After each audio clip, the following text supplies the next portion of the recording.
Hey team, welcome to Benchmarked, the leadership, coaching, and mental performance podcast with Coach Mess and Coach LaRock. Thanks for joining us.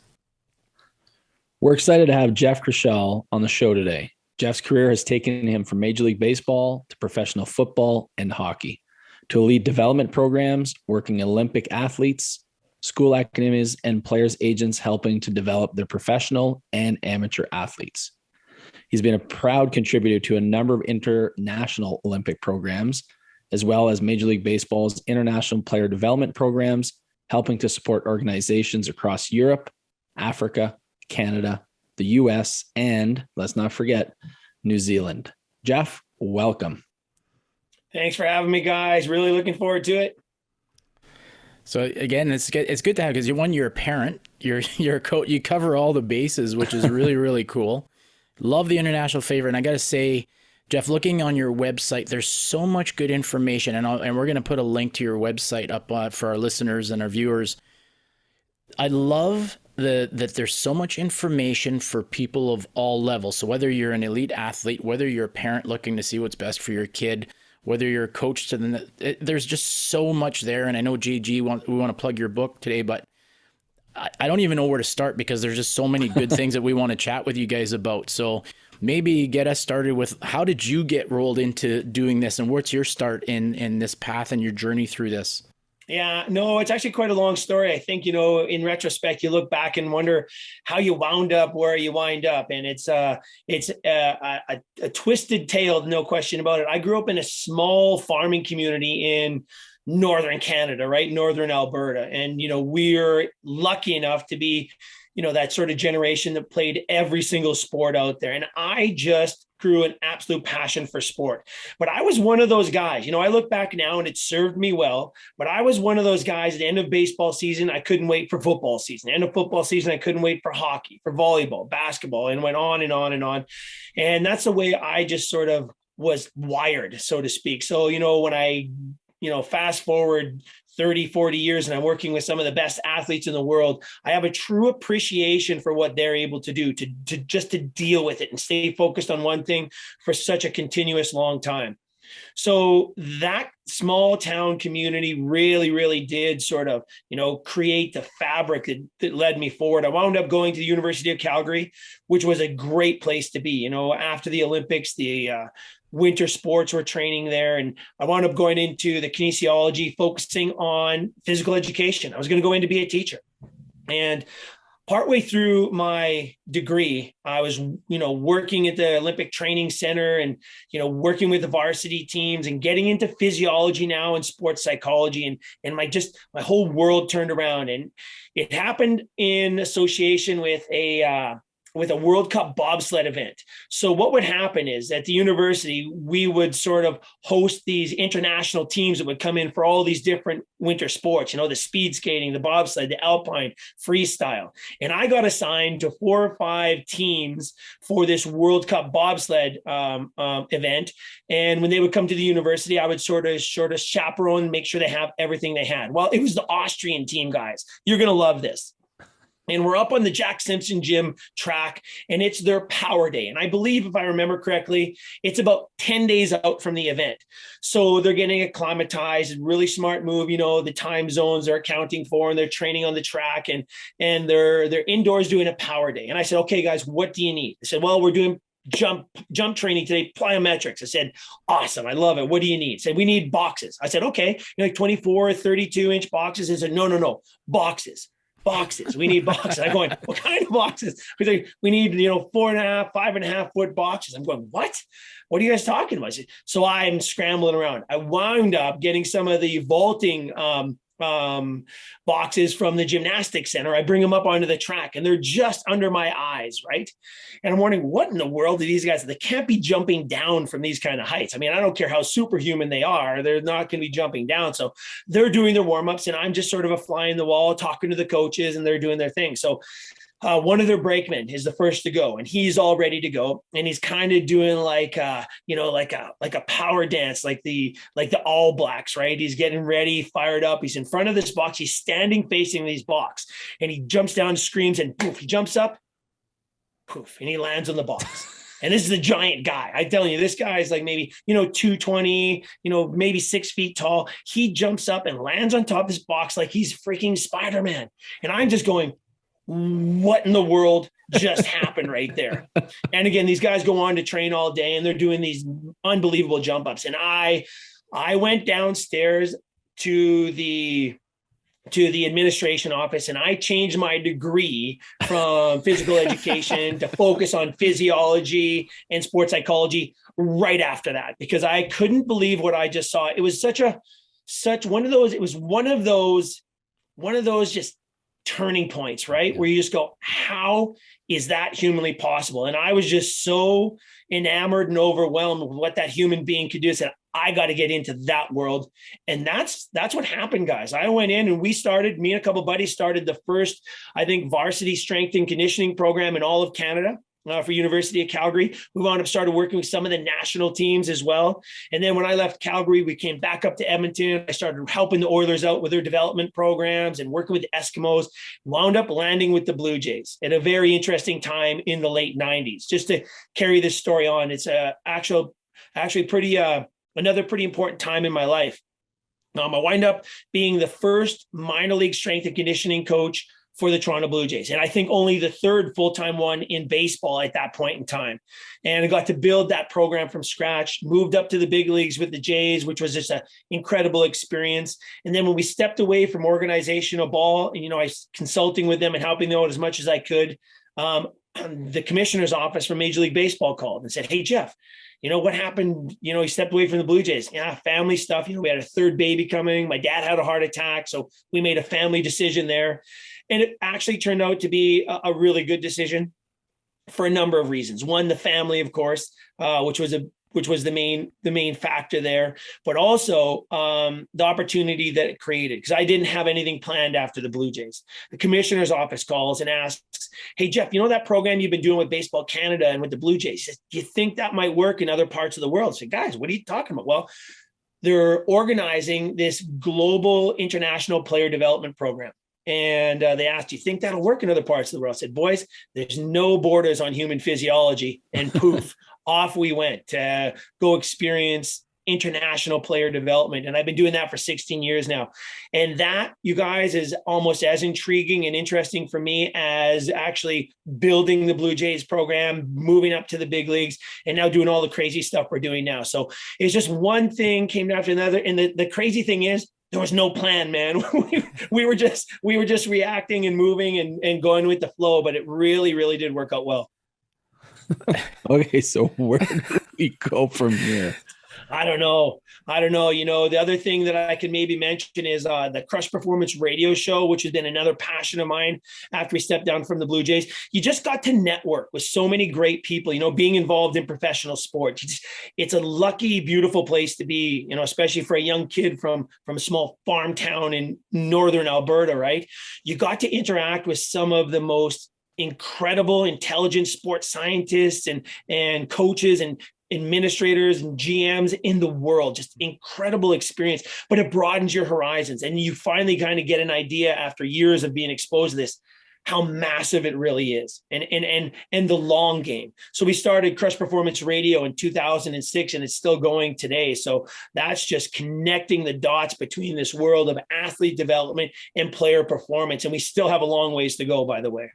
And I think that's what I love the most about this, and looking through all your stuff, is bridging that gap. Like there's few people, there's experts in performance, mental performance, and all physiology. I feel like you're one of the few people that I've encountered that is bridging that gap and bringing those two worlds together. Some schools they'll have, and some teams they'll have the strength coach, they'll have the mental coach, they'll have this coach and this coach. Where I find like you bring something to the table that can kind of be like a one-stop shop. You know what I mean? Like it's just such a really cool background that you have. You bring so much to the plate with that. And those experiences that you've had at multiple sports, from the small town to Calgary, you forged something new in Calgary. You witnessed on the global scale. It's just such a great thing. But now you bring it back down. Like you're able to capture that with your publications and your website and your show. You're able to capture that for the average person that wants to learn more and become better. Yeah, no, and I appreciate that, guys. One thing that I've learned over the years is we really do have to collaborate more. It's funny because let's just look at this last month for me. So I'm 10 weeks. I'm 10 weeks post operation from a L3, L4 spinal fusion, right? So I'm recovering from that. And while that's going on, I'm down in Southern Alberta talking to Little League coaches. And then, 3 weeks later, a Major League Baseball team is flying me out to present to their entire organization. And the cool thing about that is, what we talk to those coaches, those Little League coaches about is not that different than what we're talking to the pro teams about. It's a really cool phenomenon, though. I think that we're starting to get better in terms of our idea and our concepts of long-term athlete development. There's still massive gaps in the process that we have to fill. And we're seeing that now with the injury rates, the burnout rates, the dropout rates in youth sport. And so it's kind of interesting for me. I love working with the professional athletes because they've gotten there. I can honestly probably say we're seeing some of the best athletes that human beings have ever produced, but I don't think we're seeing the majority of them. I don't think the majority of the real top athletes either had a chance or survived this crazy broken system that we have that is sport development, right? And so we've got a lot of work to do. And I think conversations like this are just really, really important, if for no other reason, to get people maybe thinking about things they might not have thought about before. So let me jump in a few things. And I'm glad you said farming town. I thought you were going to use another F word when you're talking about the town you came from. So I'm glad you went with farming town. Back to the small, I want to first thing. So even the Olympics, I think about in our country. So we had the Olympics in Calgary. We've had them in Vancouver. We had the Pan Am Games in Ontario. But I don't think what people realize when a country is able to host a thing such as the Olympics, the legacy it leaves behind, the opportunities it leaves behind for people in the sports world. I guess I don't have the research, and Jeff, you might, but I wonder all the countries where Olympics have been hosted, what that is that little girl or little boy that goes to an event and kind of like you went looking one thing and then you see these Olympians training. You're like, what is this? And it mushrooms to something. Someone goes to watch a beach volleyball. Someone goes to watch bobsledding. It's just an amazing thing that our country is fortunate we were able to host 2 Olympics. But I think because of those 2 Olympics, someone like you was born, if that makes any sense. Yeah, maybe. And that's a good point. You can look back to Montreal and financially the catastrophe there, but what it might have meant for sport. Calgary was a different animal altogether because that was more hosted and more under control. We learned a lot. But Vancouver was a true tipping point for the country of Canada. There's no question about it. After Salt Lake City, there was a transformation in how Canada went about its sport. And I think, every Canadian can be incredibly proud right now, one, to wear that flag, but to watch our athletes and players compete and represent on the national stage, because what we do with our population is rivaled maybe only by Norway. I mean, honest to goodness, Norway, listen to me, that is a very, very special conversation for another day, because that could take a week, but it's fascinating to watch them. But if you look at what Canada's doing, if you look at what they're doing, not just in the international Olympic type sports, but look what's happening in professional sports, in baseball, where, per capita, if you look at the number of baseball players, for example, in Canada, and the number of Canadians making it to the big leagues, we're right in the top 3 consistently with producing Major League Baseball players, which you wouldn't think. Hockey, yeah, I think we're still around 50% of the NHL, right? If you look at the Canadians at the Masters a couple weekends ago, it's fascinating to watch these Canadian golfers come in. NBA, we're 1 or 2, for producing incredible basketball players. So our system is producing some unbelievable players. I think we have a long way to go, though. And more importantly, the whole idea of this long-term athlete development program that came out of Canadian sports science, by the way, and there's not a country in the world that's not looking at it, modifying it, or stealing it for themselves. And good for them. Canada's all on board for that because it's great for sport. But that long-term athlete development program has really sort of set the tone for this progressive development in sport on the coaching side. And what I've found now, though, is we've really got to start preparing the players for sport. We're really limited as coaches in every sport based on the ability of these athletes, because I don't think we do a really good job of preparing them for sport. We just get out and play. Can you elaborate? I want to ask you, like you said, this referencing to the overall objective, and earlier you said that there's some gaps in it, and now you're saying, well, how is it that we're not preparing younger athletes to play and avoid the burn? So two things I want to touch on is how are we not preparing them properly? And I'm thinking mentally and physically, and Sure. and then the burnout. What, in your opinion, is leading to the burnout? Right. Well, you got to understand that the main objective of the long-term athlete development program when it originally came out, and it's still sort of the foundation on which it's built upon, is not to produce high performance athletes.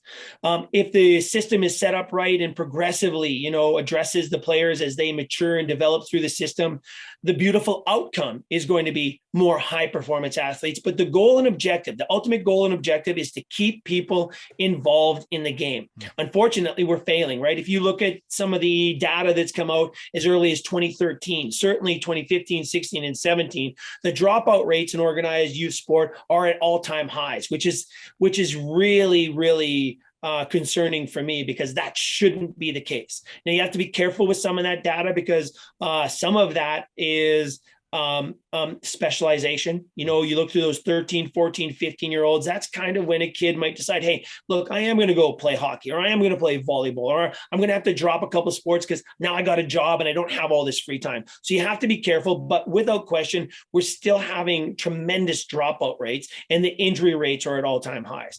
I think if you look at sport, and I joke about this when I present sometimes, if I were the king of sport, and I might run a campaign one day, fellas, I might need your backing here. You got but it.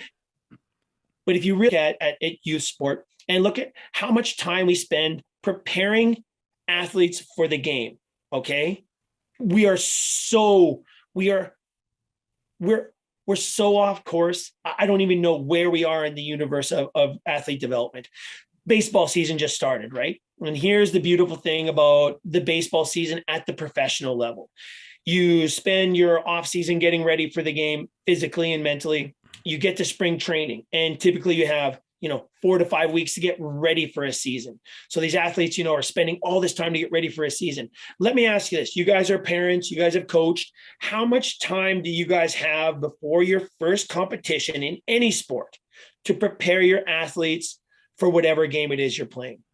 So my daughters have all played different sports. I've coached my daughter's soccer team for years. I used to coach her baseball team. And I'll tell you, this is what we did in our area. And she played with the boys, of course, because there wasn't enough girls. This is what I was so adamant about, this crazy competitive schedule. We get like 2 practices and then we're into games. These kids can't catch. They can't throw a strike. They don't know how to swing a bat. They don't know how to play a position. So I sat down with the parents and said, I'm canceling the first 10 games of the season.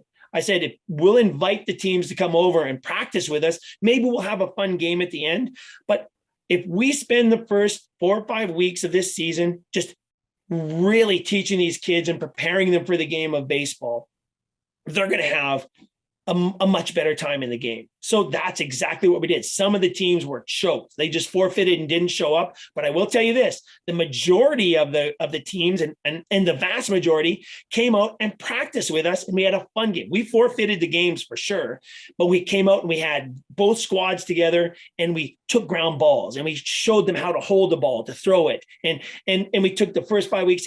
And then at the end of the season, these kids, 12, 13 years old, were turning double plays. We're smoking the ball. We had 5 kids that wanted to bat catch. Almost every kid could stand in the mound at some point and throw strikes, which didn't happen before.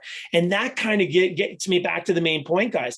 We don't spend enough time getting young athletes, sometimes even our pro guys, ready for the game, physically, mentally, technically, or tactically, right? When it comes to strategy. So we have a big problem. I don't know what the answer is, but I certainly do know we gotta cut out some of these competitive games and practice a little bit more. I know he's thinking this right now. I could see it. I know my cousin well enough to know, and we say it.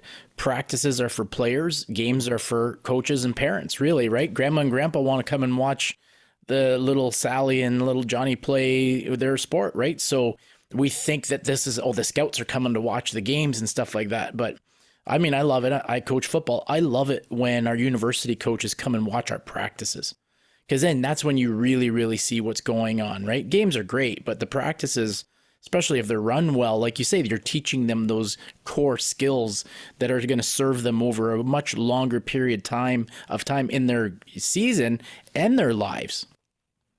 I forgot earlier, Jeff, I'm glad you mentioned it. I forgot to mention Montreal within the Olympics, but it's funny, even when you said that, like we learn from Montreal disaster. Calgary's a little bit better. And then the tipping point is Vancouver. Like we just learned it's about process over outcome, like we talked about before. But back to Montreal, I had brought, because we're back to practices. We're all three of us are definitely on the same page in regards to this. But I brought my class to Montreal. We went to see JF Menard, you know, JF, right? Jean-François Menard. So we went and seen him. We went to a Habs game. Anyways, but I brought them to Olympic Stadium. We got a tour, but we also got to watch practice. And there was practice there for all kinds of different sports. And there was like the divers, and they had these bungee cords on them, and they're falling on their backs, and all this crazy stuff's happening. And then I brought them to, who's the goalie for New Jersey Devils, the Canadian, Martin Brodeur, his rink. And a local girl from Sudbury here, Megan Duhamel, and her partner getting ready to go to the Olympics. So we're able to get in and watch her practice. And she fell, and she fell, and she fell. And she fell. And I was like, this is the best thing ever. These kids get to watch professional athletes fail over and over and over. And then 2 or 3 weeks later, she ends up winning a gold medal for our country. Like, but they got to see her fall 15 times, not the final product. But that's what we get so caught up in, is that final product, but it's the process. I'm jacked up right now just talking about practices. Like, but you're 100% right, because that's not what pays the bills for some of the people. Is everyone wants games. And I'm doing evaluations right now for Baseball Canada. And there's a ratio, right? At this age group, we should have 75% practices, 25% games. And when I'm reading some of these coaches' practice plans or season plans, oh, buddy. Anyways, I don't want to get into that, but yeah, you got me fired up a little bit on that. No, but it is an important conversation. And, you know, a lot of those coaches are trapped by these organizations that just don't get it.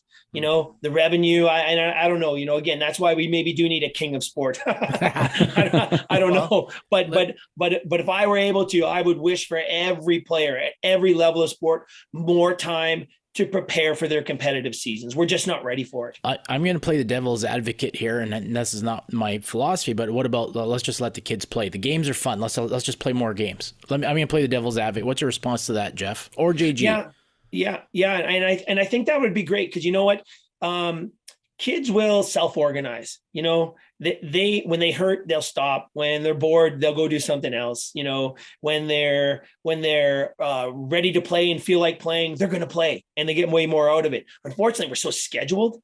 The timing is so crazy. Everything's so cramped. And as excited as a kid might be about a sport and get together with a team, this is where the burnout kicks in. You know, here's another just sort of life lesson that we've learned. One of my good friends used to be a co-host with the radio show, wound up having twins. And of course, life got really, really busy. And so when Max was old enough to start playing hockey, just a little duffer, right? Like knee high to a grasshopper, Craig takes him out for their first, you know, team tryout and selection or whatever. They're just grouping the kids, you know, on their skill levels.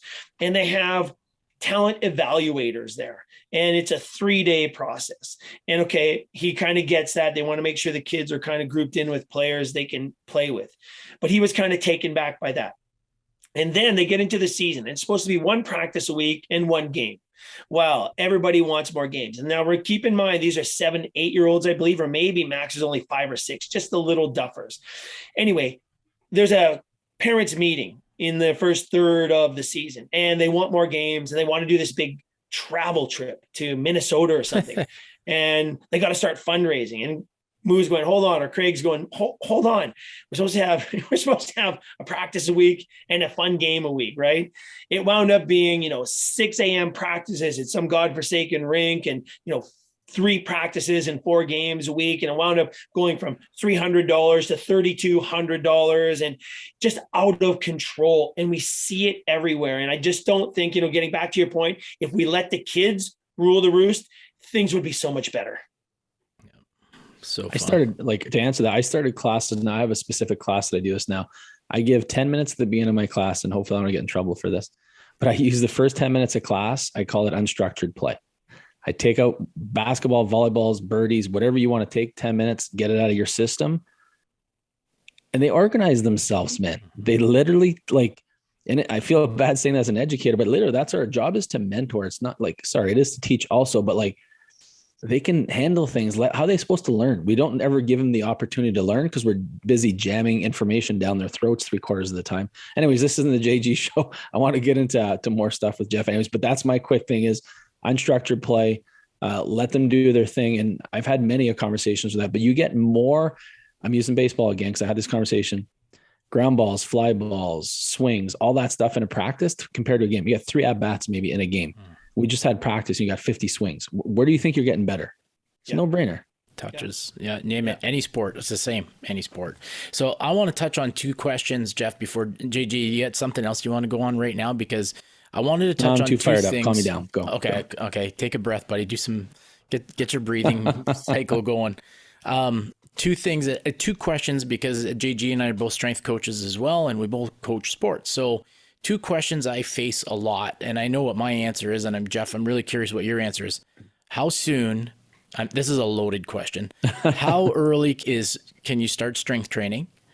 And at what age do we specialize? Or should we have an age that we specialize if that's the path we're choosing? Yeah. Great questions. Great questions. And I don't think there's a solid answer to either one of them, though there are general principles I think you can follow. When it comes to strength training, right? I think what's really happened in that world, because it's kind of, people are kind of catching on to it. They think they know what it's all about.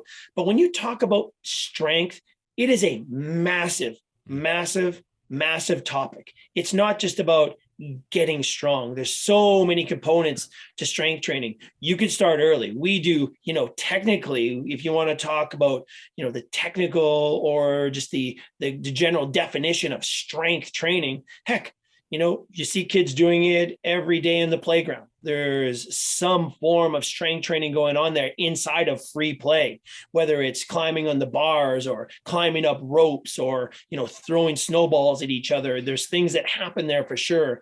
I think the problem is we start getting into this structured strength training. And when we hear the word strength, we think about heavy weight training type, real structured work. And that's really not what it's all about. We can break strength training and resistance weight training down into so many different categories, it might blow people away. But when it comes to really developing neurological strength in relationship to body weight, we like to wait for that to really become a major focus until the athletes are through their rapid growth, their peak height velocity curves. So many things happen as your young athletes are going through those long bone growth phases where they're, growing an inch a day, 3 inches a week, 4 inches a month. And the nervous system falls behind. The connective tissue becomes at risk. The muscles are trying to adapt. There's no coordination. The problem is, here's the thing. If we take a young athlete, and you hear this all the time from teachers, from coaches, from recruiters, hey, you get stronger and you'll be okay. The problem with that, though, is you can get strong, but if you can't move well, what do you have at the end of the day? A strong athlete that can't move well. So the way we've always approached it in terms of strength, we will do functional body weight type strength training, even with our young athletes, whether it's walking lunges or body weight push-ups on a bench, or whether it's partner work, might even be light banding. We start that very, very early to offset the demands of whatever sport the athlete is involved in. And that's where we're really missing the boat. All of those things should be incorporated maybe into your warm-up or your cool down.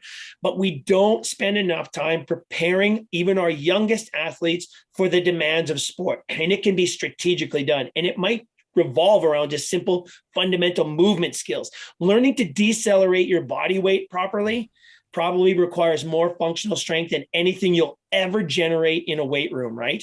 And that happens with the youngest of kids.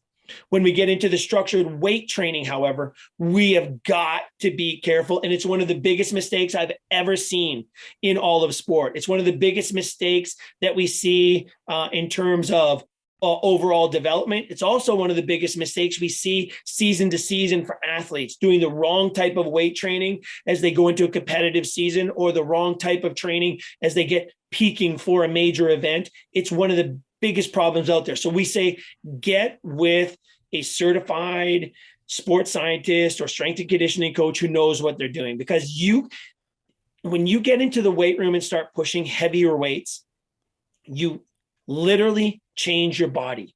You change your muscle, you change your nervous system, you change your bone density, sometimes not for the better. And most times it's irreversible. So you got to make sure that progress is there. So caution with the weight training, huge caution. Teach your athletes to move first. And then the strength training that you do should be to enhance and promote more movement. That's what I would say there for sure.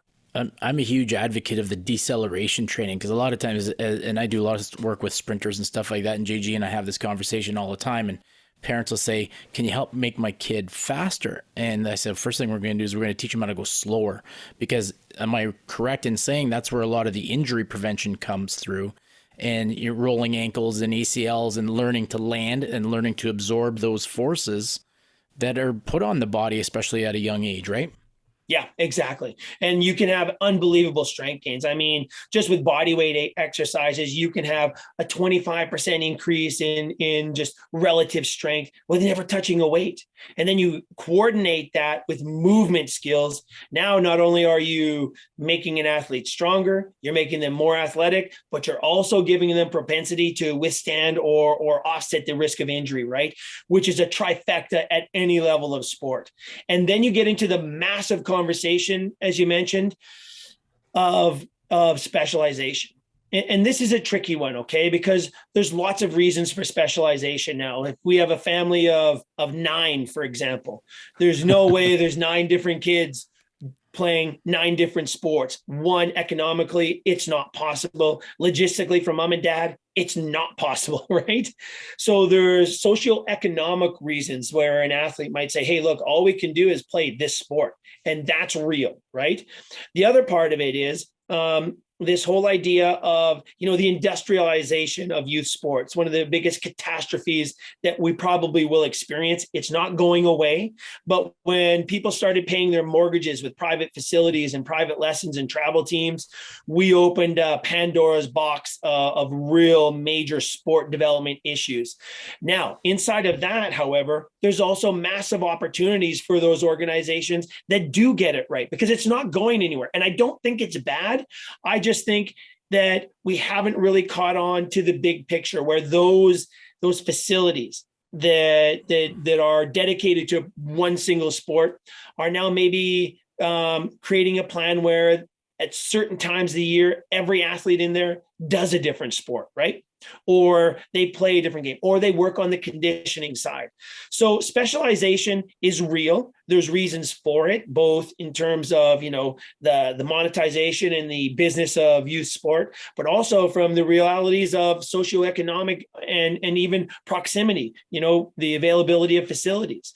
So here's the deal. Specialization isn't as bad as we might first think it is, because if you understand what it is and how to offset it, it can also create a great opportunity. If you have a kid that loves a sport, for example, what we would do is we would make sure that away from that sport, the strength and conditioning side would compensate for the lack of playing other sports. There is no question a kid in baseball is going to benefit from playing basketball, or playing hockey, or playing lacrosse, and vice versa, right? There's no doubt about that. But when that's not possible or doesn't happen, the athlete side of the program has to compensate for the lack of experiences in other sports. And that's where there's such an opportunity in the landscape right now, guys. And we're not quite there yet. We're seeing the injury rates and the dropout rates, and a lot of that is due to specialization, out of control specialization, though. Jeff and I, you talked about that because we have our program here locally that you came visited prior to COVID, I guess. And we talked about we have basketball courts in there, we have badminton courts, we have basketball courts. And I talked to you about that. Did we just leave it and then we go to a different sport? We never implemented that necessarily this winter, but again, with the strength and conditioning, how you put things into place. But I want to go back to something you talked about here, offsetting. What can you explain to the listeners? You mentioned a couple of times how maybe one sport or the strength and conditioning helps offset. Can you unwrap that a little bit, what that means? Yeah. So for example, what would be a great example? So let's say we have a baseball player. The baseball season just started, right? So you have a baseball player that's just in the game of baseball. So just imagine all your young athlete does is throw with the right hand and hit right-handed. Maybe they switch hit. Maybe they'll pitch, maybe they'll play the field. But, if you just look at the demands of that particular sport, it is so one-sided and so specific. The body really does develop in a very, very particular way. And you can make that argument for every single sport. So taking a baseball player, for example, and getting them involved in a sport like basketball, right? Where now you have a totally different cardiovascular. You've got different interactions with your teammates and thinking and free space and, the demands of the sport, the changes of direction, the jumping that's involved. Very, very different from baseball. I would say those two would really, really complement each other. Soccer would be another great off-season sport for a baseball player because they expose the player to things that their sport doesn't get. Now, if that other sport isn't there, the athlete development, the strength and conditioning side has to compensate for that lack of exposure to basketball or to soccer, right? So we might have to do some creative running. We might have to do some creative movement skills. We might get out super unique challenges for these athletes that aren't exposed to other sports, and we'll work it into the conditioning program, but it might have nothing to do with your classic interpretation of what conditioning might be. So that's what I mean, when a player that's specialized in one particular sport and either doesn't have time or doesn't have access to another sport, we've got to make up for that in the free time with the athlete development side. Gotcha. Thank you for clarifying it. Whew. So much. Now, I could talk about that because it's so interesting and I love it. And it's been part of my education, my career, and JG is the same. Like we're living, breathing this type of stuff. I love the idea of, you can compensate with the strength training stuff. I love the fact that you said earlier that we're probably witnessing some of the greatest athletes in the history of we've ever seen. Like the performances we're seeing right now, I'm just thinking off the top of my head, like Vladimir Guerrero Jr., Austin Matthews, Ronaldo, like these, like you name it, LeBron James. Maybe that's not a good example right now at this time in space, but like there's so many like just outstanding things that we're seeing. What do you think is attributing to that? Yeah, I think, guys, it goes back to that conversation about the Olympics in Vancouver. One of the things that happened at the Olympics was this shift in thinking in Sport Canada. And I think we're seeing it a little bit everywhere, whether we're talking about a country or an individual athlete or even a community or a team, right? What we know about the human body and human performance right now, we have never, ever known this stuff before. The technologies that we now have that are tracking data and giving us statistics, as good or bad as that might be, it's making us think about human performance in ways we haven't thought of before because, well, we couldn't, right? And so when you look at what happened in Vancouver, that might be one of the real interesting times to focus on because it was an absolute transformation in thinking, but also in the way we approach athlete development. Canada went from, okay, hey man, if you can compete in the world stage, let's send Canadians to the Olympics.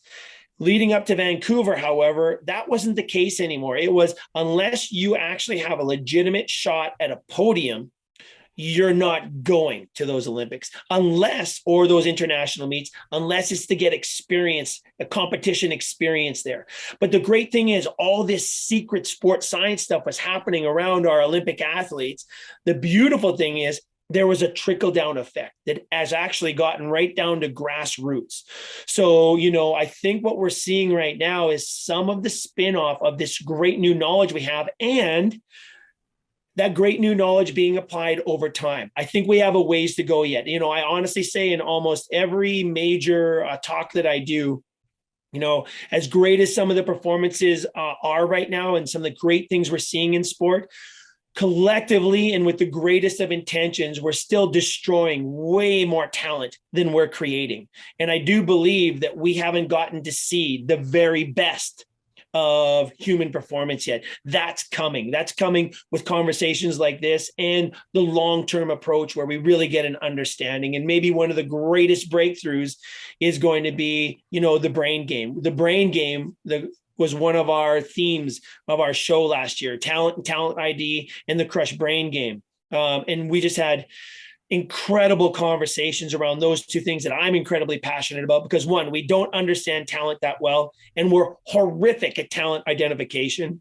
And where we're at in understanding the brain and training the brain real time, we've never in the history of sport or history of mankind been able to do what we're doing with the human brain right now. And we're just at the very front of it. So exciting things to come, but it doesn't negate the fundamentals of just long-term athlete development, preparing a human being for an activity, and then getting good at that activity, and then coming back and preparing, and then getting better, and then coming back and getting better, and troubleshooting and connecting the dots between that world of athlete performance and athlete development and sport performance. When that really happens, and we're not quite there yet, things are going to get crazy. Like Mark, I said this when we had Dr. Gilbert on. Jeff, also, again, I think you're like this hidden gem where I don't know why more people don't know about it. And like, why isn't it in curriculum? It's in curriculum, but it's not in curriculum in schools. Because like it or not, like Mark and I can affect a little bit in a sense because we're with the kids in school. So we're with them for X amount of hours, X amount of months. And then they do when they leave the school, that's up to them. But like, why aren't principals or school boards bringing someone like you in? This is great for us and this is amazing. And we might solve the world's problem here, but why is it not, like, the ripple effect is not happening? Like, it just blows my mind. Yeah, no, it's very frustrating. And I'm with you on that as well. And again, I don't know it all. I've just been in this lucky timeline where I've been exposed to all these crazy things, and I'm curious as hell, but I really am in pursuit of human performance. So, and I always have been for myself and now for my athletes. But, just through the ebb and flow of my career, being at the highest level of human performance, but, being a father and coaching youth sport, these worlds collide and things start making sense. And unless you've had that exposure, I can see how it's difficult to connect all those dots. You have to, there's so many variables here, guys. Like, there's just so much going on. But if we really simplify the issues we're facing, I'll tell you this right now. I just went through a terrible, terrible back situation, and the healthcare system in Canada, though as great as it can be, has massive, massive holes in it. I had to go international to get my back taken care of, so we have issues with our healthcare system, and that's not an easy fix, but it's doable, right? I do believe that the school system and the school curriculum is more important than anybody realizes for human performance, not just from a sports standpoint, but also from academics. What we know about, the Naperville, the 0 hour fitness and the impact it had on health and wellness, body fat, body composition, but the academic scores, it's all right there. Physical education and learning and the brain game are tied together. Our school system could be so much better, guys. I'm with you there 100%. And I do believe if we had one real front line of defense, that would be it for me. And I think we're heading in the wrong direction, because kids are getting less physical education, not more. It's a travesty. Don't get me started, because it's a travesty. I don't know who's making these decisions, guys, but they're uninformed. It's wrong, and it's setting it's like when the U.S. Food and Drug Administration and the Canadian, Food and Drug Administration decided that fats were terrible and carbs were great. Listen, That was a turning point in mankind. That was a turning point to diabetes and obesity, right? And we were all just lambs to the slaughter, so to speak, and not to be too dramatic, but it was a terrible point in human history that really, really did result in what we're seeing now in terms of obesity and diabetes, right? That was one of the worst things that they could have ever done. Pressure from big food, pressure from government bodies. The same thing in the schools, right? We are going in the wrong direction. And I don't know how it's possible because we have all this great knowledge. We know that physical education and physical movement primes the brain for learning. We know that it also creates long-term brain health and long-term benefits for overall memory, learning, and thought consolidation. So it really frustrates me, but I'm hoping that these are some of the next steps. When I say we're close, but we're not close, that's one of the conversations for sure. Jeff, you got to tell us how you feel for real, though. You gotta let it out. It actually brings up a story. Like I love grade 9 boys. JG, what do you call grade 9s again? Or like infants, newborns, like bringing in grade 9. But like, I mean, I've been teaching for 25 years, and yes, I'm going to say this in the comments, the negative comments, just let them come. Dodgeball is awesome. And yet we're banning it across the globe.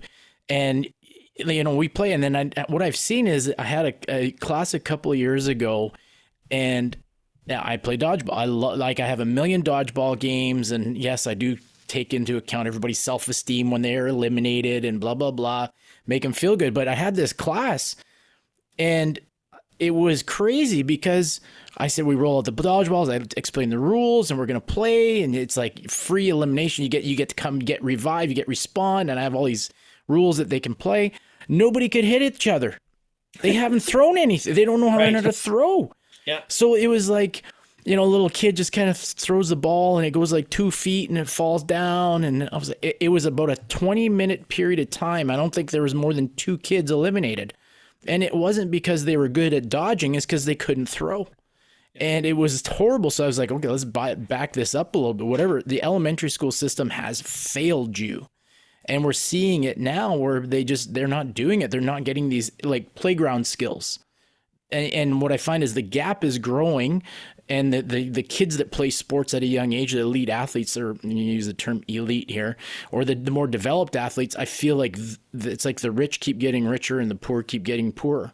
And there's no more middle class when it comes to physical activity, because sort of what you said earlier, now they're getting jobs earlier, they're doing other things, or the financial restrictions that they can't play, but we're failing them in the school system of not just giving them playtime. I remember a teacher punished the kids because of their behavior in the class, saying, well, we're not doing phys ed class. Well, why don't you ever eliminate math? Yeah. Don't pick on the phys ed. That might create a mutiny. Yeah. Hey, if we're bad, no math. Let's think about that for a second. Anyways, it's a frustrating thing, and it's just like we need to be better at like developing core skills, like serving in badminton. You know, like they can't connect with the bird. Oh, it's just, anyways, that's a whole other conversation. But like, to add to that, like locally here, I can speak to our certain school boards, and in the elementary level, like this isn't to pick on elementary, but you'll have some school boards, and I think this is great. They have designated health and physical education, like they're specialists in health and physical education in the elementary stream, sorry. Others will have the classroom teacher doing it. And this is when you run into, we weren't behaving, so we'll take away phys ed.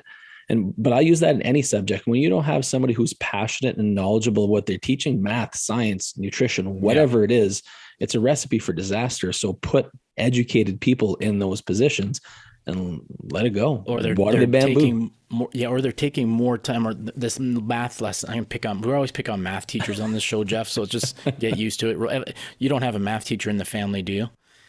No, we're good there. So, you know, I know this was an experience with my own daughters. Was the math teacher, the teachers is like, well, we need to take more time to go through this math lesson, so we're not going to go to the gym. So your 45-minute gym session is now 20 minutes. So we are, and that has a ripple effect and a compounding effect on physical activity. Yeah, there's no question about it. And even, you know, we look at the homework some of these kids have after their school hours, and some of these kids get stressed out because they're not able to get their homework done and they don't have time for physical activity. I mean, we really have to rethink this thing. You know, we've got this push towards academics, but if we truly want to master academics, you better take care of the physical side as well, because we know you're never truly going to reach your potential as an academic, whatever that subject might be, if you're not physically in reasonable shape, right? The same conversation for any sport. Jeff, I want to be conscious of your time. Where are you with time? Because I want to go a little bit more, but I don't want to impede on your time. Yeah, I'm okay for a little bit, guys. Okay, you just tell us, okay? Yeah. Because we'll go all night. Yeah. So I want to add to that. So I talked to I was out of school and I said, what if we propose this? Like we have OSSLT, which is the Ontario Secondary School Literacy Test. We have the EQAO, so the kids have to do the math test. I said, what about if you had to get a 6 on the PACER test to graduate high school? What if we did a PACER test to graduate? Well, you can't do that. What about the kid who's not smart in math? What about the kid who can't read? That doesn't make any sense to me, because you can't say, well, they'll never get to this level. Well, you're expecting that from somebody in math and you're expecting somebody in reading and writing. What's the difference in physical education? Anyways, that's another when conversation. Jeff's the king of sport, that's the first thing we're going to get him to bring in some sort of. And there's an interesting one there too, guys, so there's a program that was, had the kids going out and they're running 800 meters or whatever. And they had to keep their heart rate, the whole thing was guided by, hey man, we got to keep your heart rate in a certain range. And, this is an interesting story from an actual teacher, and I'm paraphrasing this a little bit, but the gist of the story was they went out and had these hard parameters for this run based on effort level, right? And so the teacher was judging the effort by the time of the finish. And when he actually stopped and looked at the effort level, this one girl who finished slower or towards the end of the pack, her heart rate was one of the highest in the entire group. So for her at that particular age, at her particular, condition in all of her circumstances, she was working harder than anybody else in the group, even though she had a slower time frame. So that might be a cool way to really build a program like that based on, individual performance. And I like that stuff. And there's nothing more empowering than showing a young person how to get better at those kind of things, because everybody can. It's so easy. It's crazy. Mark ran something like that at his school, and so did we, with the heart rate monitors, and we kind of bounce that around. The one you're talking about too, that's in Naperville High School. That's what you're referring back to. And I'd read that book, and we tried something along those lines at a school I was at. And we went to Naperville High School where this happened. Nice. And I met the teacher, the person who ran the program. We did a presentation on what we did here in Canada. They loved it. And you know what's crazy is we did this project in our school and here in Northern Ontario. Don't hear really much about it, to be honest with you. We go to Naperville in Chicago, Illinois, basically just outside of Chicago. We do the presentation, and the guy that wrote the book, not the person who wrote the book, he wasn't there, but the people he wrote about were there, saying it was the best thing they've ever. You took our idea and you did this, and this is amazing. And you can hear a pin drop around here. It's funny. You leave your community and people are like, this is the best thing ever. Oh, and then when you're in house, it's just whatever next. Yeah, well, and I think this goes back to Jeff's back surgery where there's holes in the system, and I think here there's roadblocks. How do you buy 60 heart rate monitors for kids? That there's not budget for that, right? When there's other things that are needed. So like calculators. Yeah. Another day. I just got to stay on that theme. Listen, one of my good friends is a math teacher, and I know he listens to this show. So sorry, Dan. Jeff, So I heard Jeff, this let's shift before. gears. So, because I'm going to forget this and I want to get it out. I don't know if I heard it from you specifically, because I want to go back to small farming towns, small communities. If I'm correct, a majority of NHL players come from communities 500,000 or less. A majority of professional, I want to say it's golfers also come from communities 500,000 or less. And the conversation was, how many outdoor rinks is there in downtown Toronto compared to a small community? Like I'm looking at an outdoor rink here within my community, and then golf courses, trying to get into a golf course in a populated community compared to getting in a golf course in a smaller community that has 3-4 golf courses. Can you elaborate on that? Because I remember you started the show with being from a small community, but this small community not benefit you more? Or would you say it did? Yeah, well, there's no doubt. And the data does reinforce that 100%. It's called the birthplace effect. And, when you look at sports sociology, and without question, the numbers are out there. We have them posted on our website as well. I talk about this all the time, but you're right. If you're to look where the top performers or the majority of the top performers come from, regardless of the sport, they're from smaller communities. And, it's kind of counterintuitive, but if I think about some of the big high schools in the city, they almost have more people than my hometown, for crying out loud. So, making a varsity team at one of these high schools for most kids is just not even possible. I'll tell you what, back in the community I grew up, we could go down to the neighbors, grab the key to the arena, and they would just say, make sure you turn the lights off. We would go in, unlock the arena at night. We would go skate till 1 a.m. till our parents had to come get us.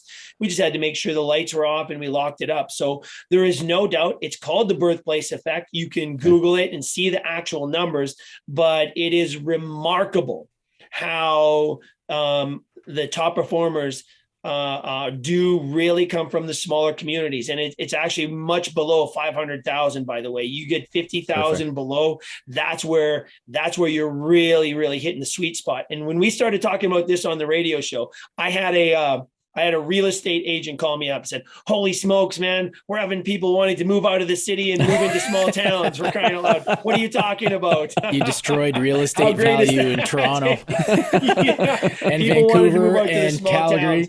Yeah. Jeff, so pretty cool. But no, that is one of the huge benefits, right? I mean, listen, when I grew up, we didn't have if you didn't play basketball or volleyball or baseball or hockey, we didn't have a volleyball, basketball or team because we didn't have enough kids. We just didn't have enough kids. So you had to play everything, and it was great. Awesome. Wow. You say there's something when you say no one does it alone. Can you elaborate on that, Jeff? Yeah. And again, this is for parents. This is for coaches, certainly for athletes. You got to understand that the world has become so specialized, not just in sport, but also in our knowledge bases now. And it's fantastic. And you guys are right. I'm incredibly lucky. I've got a really cool base knowledge in all these different areas. But when I need help, like I can take an athlete, probably any athlete on the planet, let's just talk about speed. I could probably take them to here. But if we need to get them to that last little bit because it's just critical for them, we go to somebody who lives, eats and breathes speed training, right? Because that person's going to have some kind of context or perception that I could never have without being totally immersed in that world. Much similar for nutrition, much similar for the brain game, much similar for a lot of the things that we look at. So, if you look, sport performance, athlete development, getting back to the conversation, human development, it's just really all about problem solving. Right. And if you think about, again, the crazy analogy of building a house, which you've heard 1,000 times, but listen, when you go to do the electricity in your house, you're not going to do it yourself. You're going to go get an electrician, a guy who actually knows what he's doing. You're going to get a plumber. You're going to get a framing guy. You're going to get a drywaller. You're going to get all these experts inside of your team to put it all together for you.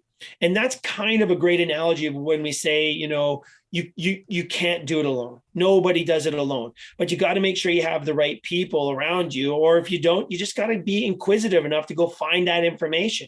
But it's amazing. It's amazing what you'll find when you get out there, because there's so many great people that do want to help and do want to share information.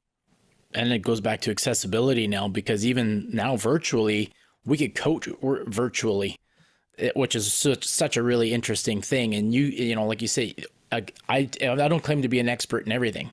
I can get somebody to somewhere, but if I can't get you to that next level, I know there's somebody out there that might be willing to help and can help.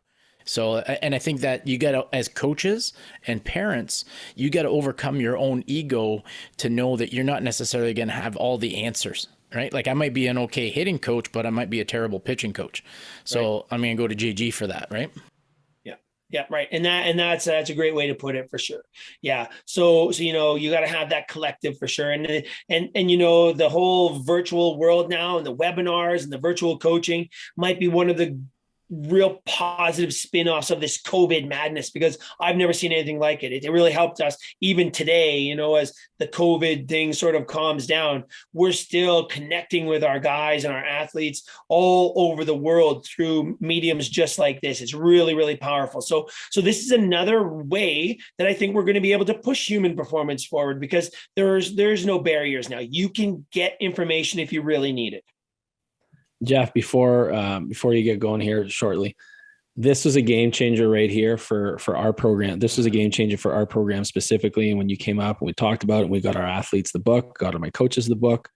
Can you speak a little bit about this? So one, the book, two, where people can find it, and also your book on sleep. I can't show that right now because I have it as a PDF, but can you dive into those for us? Yeah. So the performance plan, yeah, it was just sort of that was a pursuit of passion. You know, I've been asked for years and years to write something, but I think a lot of people wanted me to write drills. Give them drills. Give me drills. Give me drills.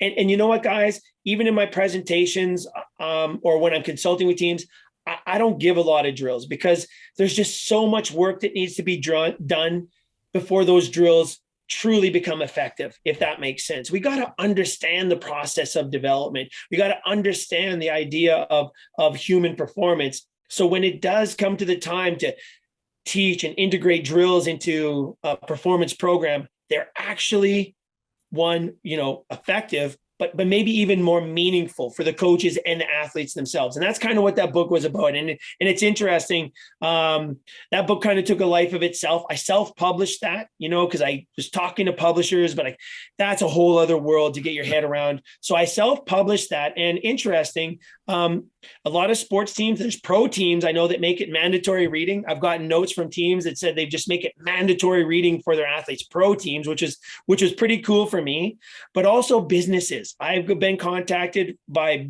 major business owners and GMs that make it mandatory reading for their employees. How cool is that? It's about human development. Okay. And there's no magic to it at all. I share some experiences that I had that sort of led me down different roads and different thought processes, but it all comes down to problem solving. And, I say in the book, if I had one wish for everybody, it would be to help them or encourage them to become decision makers and problem solvers. If we could do those two things for our children, for our youth, for our teammates, for our athletes, for our students, man, oh man, we're doing something special then. And that's kind of what that book is all about. When it comes to human performance now, we have solidified, for the last 10 years, we've had 4 priorities that we believe need to be addressed before you even talk about sport performance, the technical, tactical side of the game. And pretty much written in stone in our world was rest, recovery, and sleep. Sleep being the number one priority in human performance. Okay. If that's not taken care of, really everything else isn't quite where it should be. Every program that's ever being built should be built around the amount and the quality of rest and recovery an athlete or a human being can get. And they're not. We plug in practices, we plug in work, and we pray for recovery. Again, one of the reasons that injury rates at every level of sport are at all-time highs. That is probably the number one reason. So rest, recovery, sleep being our top priority. Number 2, very close, nutrition and hydration. Okay. Some of the lowest hanging fruit, just stay hydrated. It's so easy. Number 3 is posture and range of motion for our athletes, depending on the sport, but this is your setup. And if you're not set up, it's very, very difficult to have success moving forward. And then 3, movement. Teach movement. If those 4 things are in place, you've got a chance of chasing down a dream or at least really enjoying your sport. However, boys, last year, something's been nagging at me for years and years and years. And about 6 or 7 years ago, we had on a good friend of mine, Dr. Martin Mrazek from the University of Alberta, and a sports scientist from Sweden come in and talk about the brain game. And the mental, not even so much the mental side of performance, but more setting athletes up for success. And they started talking about Hassel scores and coping skills and all these parameters that can throw an athlete off course. And I've seen it firsthand when an athlete gets distracted or something in life is taking their focus away from their sport, it can derail them for sure.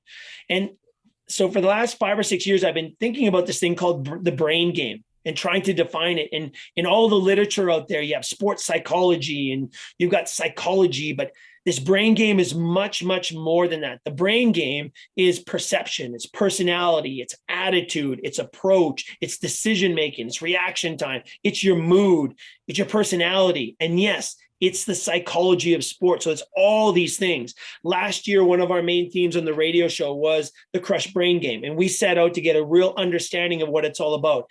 And I can say we're still in the process of doing this, but there's now an official 5th top priority in our sport performance programs, and it is the brain game. Where does it lie in the hierarchy? We're not sure yet. We're not sure whether it's an individual thing or if there's things that should be addressed before we even pick up a bat, a ball, skate, or ski, right?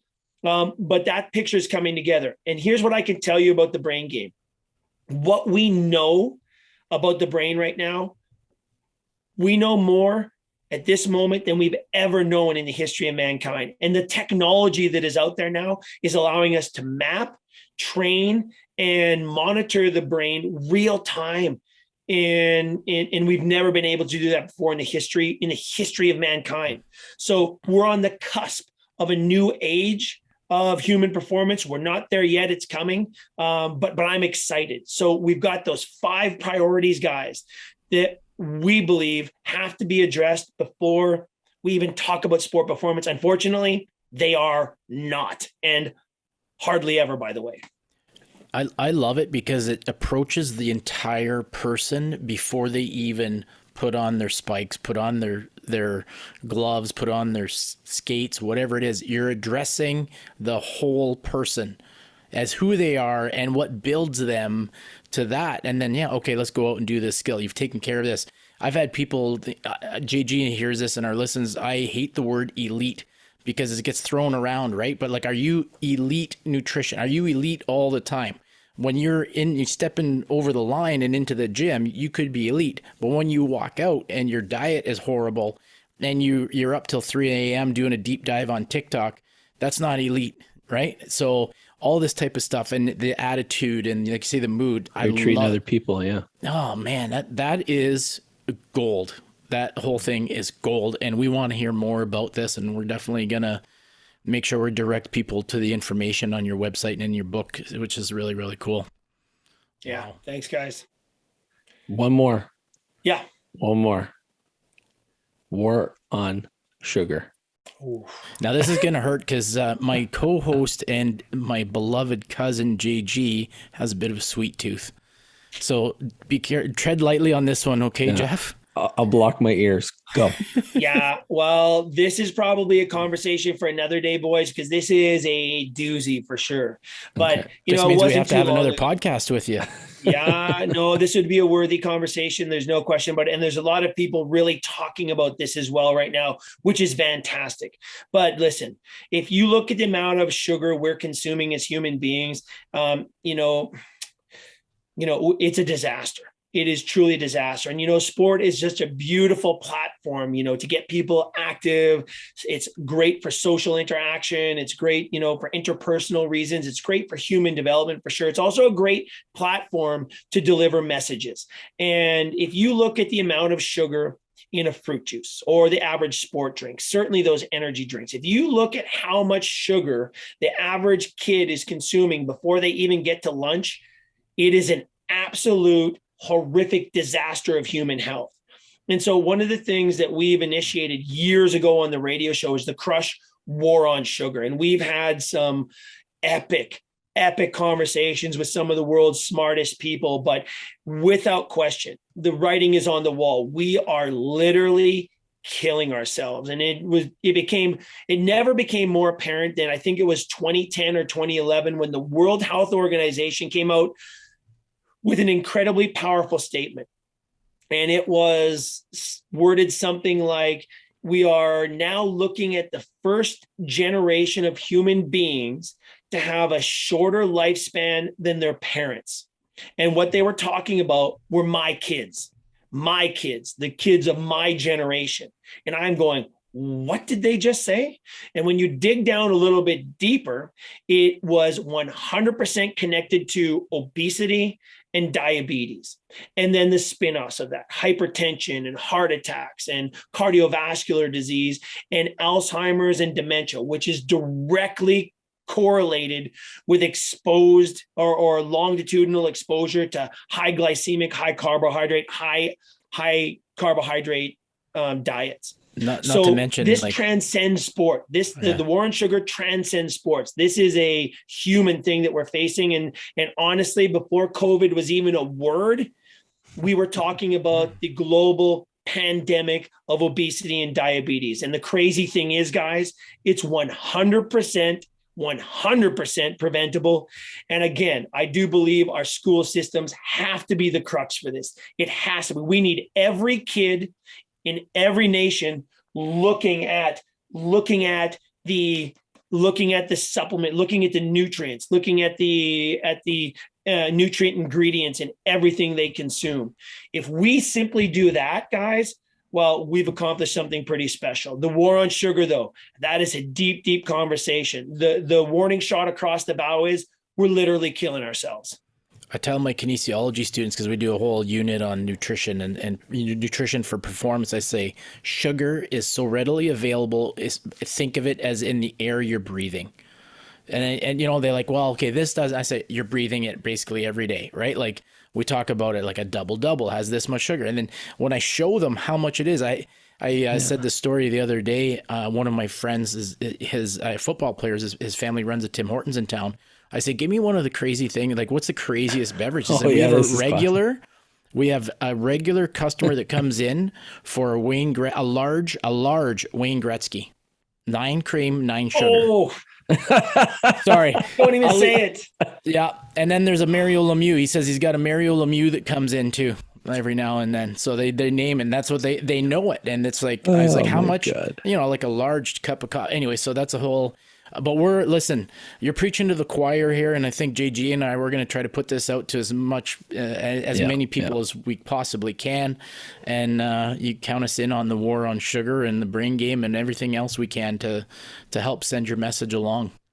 Yeah, no, I really appreciate it, guys. And yeah, conversations like this, I love it. We need more of it for sure. And there's so many great people talking about this stuff right now. So hopefully we're breaking down barriers here. So I guess it's going to be safe to say, and I'm going to jump ahead. Usually we give this to our guests, but I'm going to say our call to action this week, our homework is to say, like, hey, why don't, as a family, for our listeners, I'm going to challenge our families to take an inventory of the sugar that's consumed within your household in a day or in a week by everybody. Look in your cabinets, look in your fridge, look in what you're taking in on the road. How much sugar are you taking in? Do a deep dive into that, and that's the way we're going to leave it for you for today. Well, you might not like the answer, but we're all about self-honesty and self-reflection and trying to make yourself better. You cannot raise an elite athlete without having a elite approach to nutrition, rest, recovery, mood, and all that stuff, right? And Jeff, I'm sure you would agree the sugar can affect your mood as well. Oh, listen, when we really do a deep dive into the brain game, sugar and the brain game are intimately connected. It is devastating to sport performance. It's devastating to brain health, guys. And the crazy thing is you can't perceive it for the most part. But when you look at reaction tests and learning tests and in exposure to high sugars, it is night and day, black and white. It's devastating to sport performance. And there's a reason they call Alzheimer's type 3 diabetes of the brain. We could keep him here for hours, but we want to be respectful of your time, Jeff. So we appreciate it. We're grateful. And we're grateful that, Canada has you, but not just Canada, but the world has you, and your passion for this stuff is exceptional, and it's motivating. Yeah. Thanks, guys. No, I love it. I truly do love it. And again, I've been blessed to be surrounded by some incredible people as well. So I think, we're just messengers. And so we have a lot of work to do. Well, that does it for this episode of Benchmarked. Thanks for listening. Until next time. Keep crushing it, everybody.